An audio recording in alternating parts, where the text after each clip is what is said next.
horrors, they just keep persisting, unfortunately. I only have 1 full week of work left. Sometimes I try super hard and then it gets like 25 views and I'm like, oh, that was really embarrassing. Sit back down. This is my accountability. I want to have a better routine. I'm currently eating lunch. Pad thai, leftovers, and thinking about life as I do. It never stops up here. The horrors, they just keep persisting, unfortunately. Recently, I had a video go not viral, but by the numbers of my account, viral. Viral to me, just to me. Yeah, let's just say that my videos usually average at like 150 views, and this one was a lot more than that. There was a K at the end of this one. So that was unusual for me personally. It's very unusual, but that was a nice change. I don't know how that happened. Maybe I did an SEO correctly for once. I feel like usually I put zero effort into my YouTube videos, and then sometimes I try super hard and then it gets like 25 views and I'm like, oh, that was really embarrassing. Sit back down. Just go into like don't try mode again, because it's embarrassing to be perceived when you're trying and then you don't do well. But anyway, I think I'm proud of this video that was doing numbers, because I think previously when I had videos that did well, like maybe 3 years ago when I was still posting on YouTube, or maybe even like last year, if it did well, it meant that it had more than 1,000 views to me. Actually, more than like 500 views to me was like, oh, this is like pretty good. Because like I said, I average at 150. Previously, I would sometimes market these videos on Instagram, as in I would like make a small social clip and like put it on my Instagram story and link to the video. So sometimes it would get more views because people would look at my Instagram story and then watch my video or whatever. But with this one, it was all organic in a sense. I didn't have anywhere to market it because I'm not on Instagram and I'm not on TikTok. After it started doing well, like after 3 days of it doing well, I did like 2 or 3 cuts onto YouTube Shorts. Those didn't do well. So I guess this is all just like more organic growth, which is exciting in this time and age, to know that that's still possible and doesn't require extensive outside marketing too, of sharing the post or the video to other platforms to get people to come to YouTube to watch it. So that was really interesting. Like I didn't know that people cared in that sense. I was looking at my YouTube analytics and a lot of them were new people, obviously, because I don't have that many subscribers. So shout out to all of y'all who watch my video but don't subscribe to me. I know you're out there. There's a whole category for you in the YouTube algorithm. In the YouTube analytics section, there's a whole section of like, these people watch your videos in the last 6 months, but they're not subscribed to you. So I see you and I stand with you. I agree. It's a lot of commitment to subscribe to somebody's YouTube channel. So I admire your tenacity. Don't subscribe because they tell you to. I'm not offended that you watch my videos, one or the other, and never subscribed. I support that, in fact. Because who you have in your subscription box, it matters. It matters. I'm not offended. Lunch is getting cold, but like, do I want you to watch me eat? No. I literally have a DJI Osmo Pocket 3 camera and mic situation that I can record myself with that shoots 4K. But for some reason, I decided to just do this on my, photo booth on my Mac, with like the bootiest quality ever, and voice record it on my phone. So, super good quality in audio right now. I know the YouTube algorithm gods love this.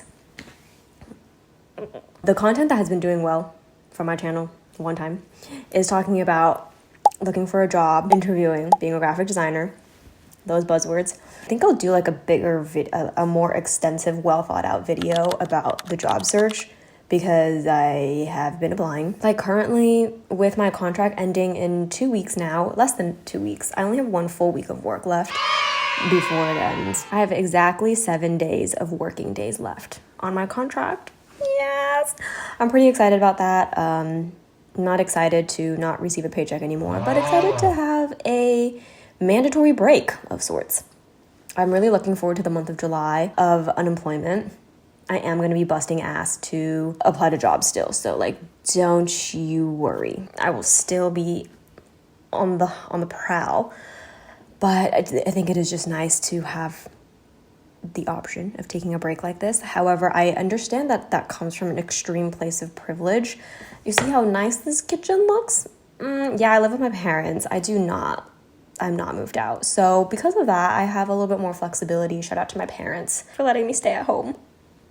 I do be paying rent here, but very less than if I was outside in the real world where it's scary and rent is crazy amount of dollar signs. Yeah, so I think like having this security blanket is definitely a place of privilege, and I'm extremely lucky, and I am forever grateful to my parents for being so supportive and just like chill. Rare Asian parent dub, because thankfully I did not grow up with tiger parents. They're like honestly the best people. So anyway, I'm looking forward to the month of July because I get to be unemployed.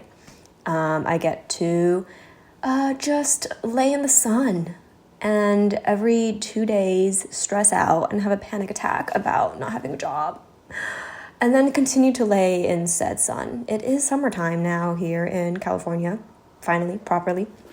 So I'm looking forward to going to the beach. I'm looking forward to sitting in the backyard. I'm looking forward to reading, waking up at any time that I wish. I do really want to have like a better routine of, okay, the lights in my glasses be going crazy. I need to stop moving. I do want to, this is my accountability. I want to have a better routine, a morning routine. I like my morning routine for some reason, I need like an hour. But because I work, I can't take that full hour, you know? But then I have a really hard time waking up earlier. I know that if I go to sleep at 10:30 or 11, I can get myself up at 7:30 or 8. It's been very challenging recently. I just wake up at 9 when I'm supposed to start work. I wake up immediately to my laptop, clocked in. So I don't love that right now. So that's one thing that I'm wanting to change, is shifting up my bedtime, because I've been sleeping closer to midnight, if not later. So obviously it's just like even harder for me to wake up in the mornings. And I'm just like someone who needs a lot of sleep. And I feel like that comes hand in hand with the morning routine. I love going for a morning walk. However, because of my delayed getting out of bed now, it's too late in the day to start to go on a walk. 1, because I have to work. 2, because it gets hot. At 9 o'clock in Southern California in the summertime, you're already looking at like 80 degrees minimum. So I need to get those morning walks in a little bit earlier, or else I'm going to be burning to a crisp. One thing that I want to try doing more of is running. I am at the age where all my friends are either getting married or running marathons, whether it's a half marathon or a full marathon. It was the case last year, it's the case this year. Next year is not looking so good either. I have one friend who lives like 20 minutes away and she wants to run with me, but sometimes I'm like, yeah, your pace is a little too quick for me, queen. I can't run that fast. My pace is like minimum 10 minutes a mile. And she's out here doing like 8 or 9. I'm like, actually, I need probably 13 minutes to run a mile comfortably. And even then I'm still at zone 4. So I'm like, what is going on over here? To get to zone 2, I have to be like walking.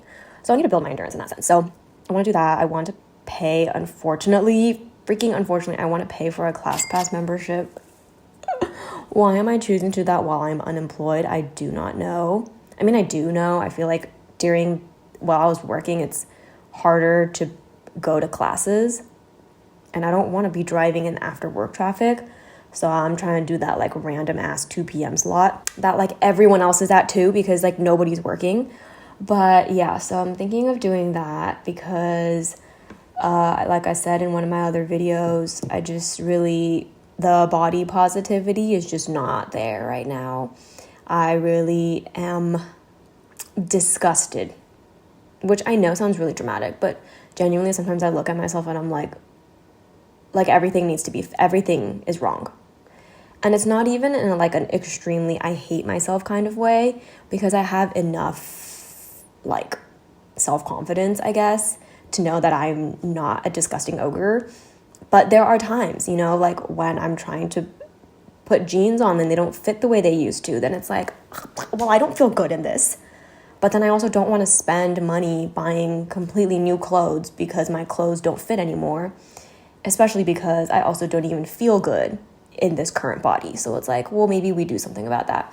I think the best that I had felt was probably last year when I was also unemployed, mentally not in a good place. But physically we were doing a lot better because I had more time and flexibility in my schedule to go on walks and to like do my fun YouTube Pilates workouts. Those are great. Move with Nicole. That is my call. Move with Nicole. Her stuff is also so good. Lower impact, but I feel like you still get a burn in. Very good for daily movement. Izzy Pilates with Izzy. Bro, she is unhinged.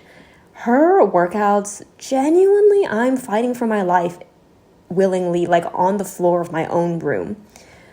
I think it's because she uses more like accessories, weights.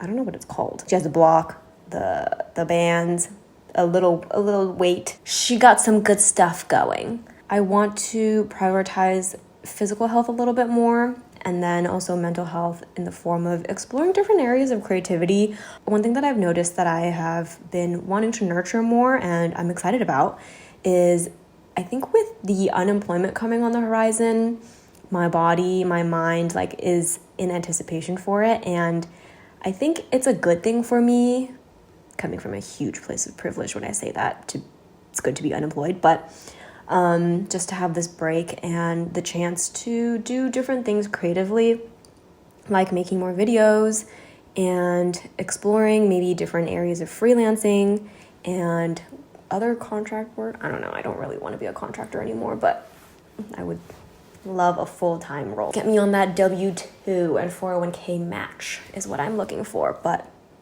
in the meantime, I've been wanting to make more videos, but one thing that I'm trying to dabble in, we'll see how this goes. Because I want this was a goal for me last year for 2026, but I never really got into it until more currently maybe, is writing. I love reading.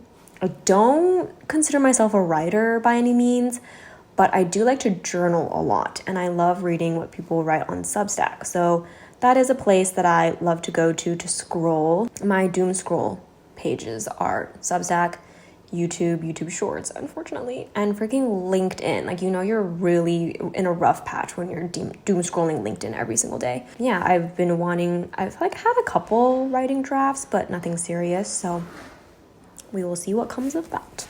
Editing me here to say thanks for watching. That video ended very abruptly because somebody came home and I got nervous because I was filming in the kitchen by myself. To my fellow graphic design friends on here, let me know if there's any videos that you would want to see, that you're curious of seeing.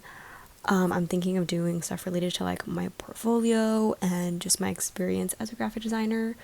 Nothing particular in mind yet, but open to hear any ideas. Especially because I feel like everyone has different tastes and preferences of like the kind of content that they like to consume and like what topics. So curious. Watch me get 0 comments about this though. Cringe. Thank you again for watching, and a special shout out to all the people that watched any of my videos but aren't subscribed. I see you and I hold space for you.